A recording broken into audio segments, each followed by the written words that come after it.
नमस्कार दोस्तों, मैं हूं विक्रांत यादव। मन के भीतर से ये आवाज आई हो कि कुछ तो मिसिंग है। टीवी पर अलविदा तो कह दिया था, पिछले कई महीनों से इस दिन का इंतजार कर रहा था। नमस्कार दोस्तों, मैं हूं विक्रांत यादव। आज यहां केवल अपनी बात करने के लिए आपके बीच आया हूं। इसके बाद यहां सिर्फ आपकी बात किया करेंगे। बहुत दिनों से मुझे जानने वाले जो भी यार दोस्त मिल रहे थे, उन सभी का पहला सवाल यही होता था कि आजकल टीवी पर बिल्कुल दिखाई नहीं दे रहे। अलविदा कह दिया क्या? किसी को कोई जवाब नहीं दे पा रहा था, क्योंकि अलविदा तो कह दिया था, लेकिन अभी नोटिस पीरियड चल रहा था। अभी 4 दिन पहले मेरे पापा ने भी मुझसे पूछ लिया कि बेटा, आजकल टीवी पर बिल्कुल दिखाई नहीं देते, सब ठीक है ना? उन्हें भी कोई जवाब नहीं दे पाया। कहाँ से शुरू करूं? पिछले कई महीनों से इस दिन का इंतज़ार कर रहा था। अब जब ये समय आ गया है तो समझ में ही नहीं आ रहा कि शुरुआत कहाँ से की जाए। कहाँ से शुरू करूं, कुछ समझ नहीं आ रहा। आज आप सभी से जो बातें करना चाहता हूं, वो मेरे जीवन में एक नए अध्याय की शुरुआत है।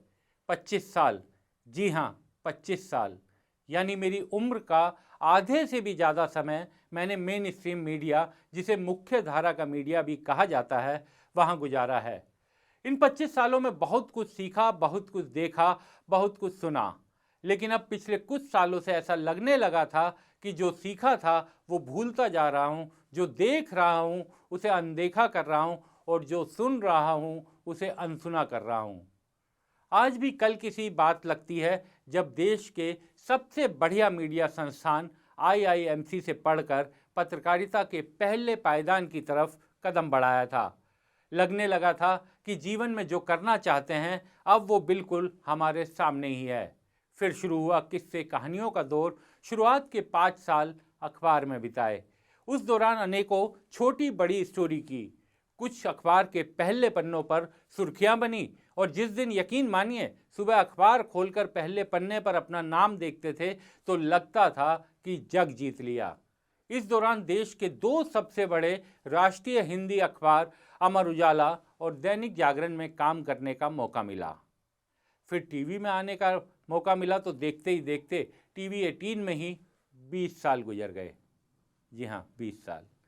चैनल 7 से शुरुआत की, फिर ये IBN 7 बना, और अब न्यूज़ 18 इंडिया बन चुका है। आज भी याद है, टीवी की पहली स्टोरी की थी साल 2005 में। गर्मियों के दिन थे शायद, और जब हम अपनी टीम के साथ एक ईंट भट्टे पर गए थे और वहां से करीब 20-22 बंधुआ मजदूरों को रिहा करवाया था। क्या अद्भुत संतोष मिला था। फिर वो दौर चलता रहा। इस दौरान कई उतार चढ़ाव आए, लेकिन रास्ता निरंतर आगे बढ़ता चला गया। इलेक्ट्रॉनिक मीडिया कुछ भी भले ही कहते रहें, लेकिन आज ये ओपिनियन मेकर की भूमिका निभा रहा है। एक बड़ा बदलाव जो पिछले कुछ सालों में आया है कि अब टीवी पर रिपोर्टर ड्रिवन स्टोरी बिल्कुल खत्म हो गया है। याद कीजिए, आपने टीवी पर आखिरी बार कोई ऐसी स्टोरी कब देखी थी जिसे देखकर मन के भीतर से ये आवाज़ आई हो कि फला रिपोर्टर ने क्या शानदार स्टोरी की है? नहीं आएगा याद। दोस्तों, ये सब अपने आप नहीं किया गया, बल्कि सिलसिलेवार ढंग से टीवी की दुनिया में ऐसी परिस्थितियां बनाई गई कि रिपोर्टर नाम के प्राणी की भूमिका लगभग खत्म होती चली गई।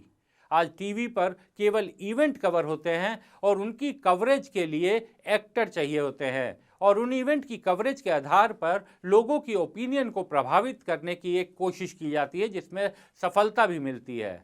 पिछले कुछ महीनों या यूं कहें कि कुछ साल से लगने लगा था कि कुछ तो मिसिंग है, कुछ है जो मिसिंग है। लगने लगा था कि अब राह बदलने का समय आ गया है। फैसला मुश्किल था।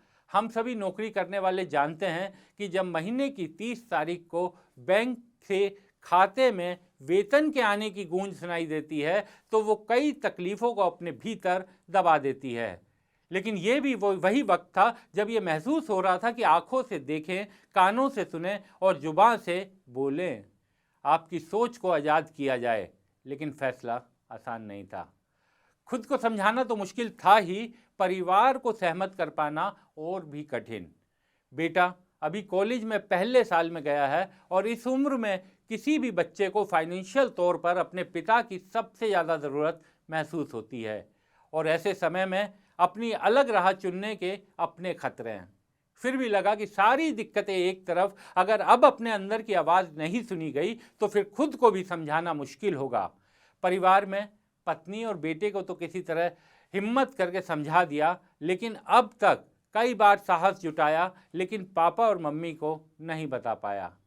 समझ ही नहीं आया कि उन्हें कैसे कहूं कि 25 साल की नौकरी करने के बाद अब नौकरी करने का मन नहीं है।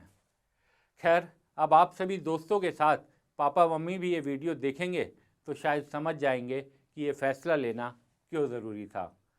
कुछ महीने पहले हम 4 दोस्त एक साथ बैठे, सभी एक जैसा सोचते हैं, एक दूसरे की परिस्थितियों को भी समझते हैं। उसी दौरान चर्चा होनी शुरू हुई कि क्या किया जाए, कैसे रास्ता निकाला जाए, और उसी दौरान बातचीत करते करते स्वतंत्र की रूपरेखा तैयार हुई।